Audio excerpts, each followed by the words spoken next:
এটা আমার নতুন গাছের জবা ফুল। কি সুন্দর কালারটা না। আমার অনেক রকমের জবা ফুল গাছে।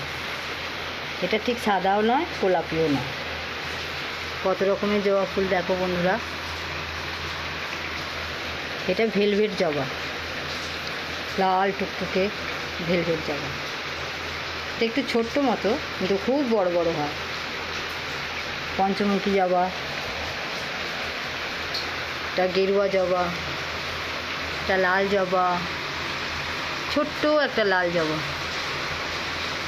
নানা রকমের ফুল তুলে নিয়ে আসে। আমারই গাছ, আমি রাস্তাতে গাছ বসিয়েছি, রাস্তার ধারে ধারে, তাই আমার রাস্তা বাগান। নানা রকমের গাছ হয়। আমার ঠাকুরকে আমি ফুল দিয়ে পুজো করি। আমার কর্তামশাই ফুল তুলে নিয়ে আসে। পরের ভিডিওতে দেখাবো আরও কত রকমের ফুল।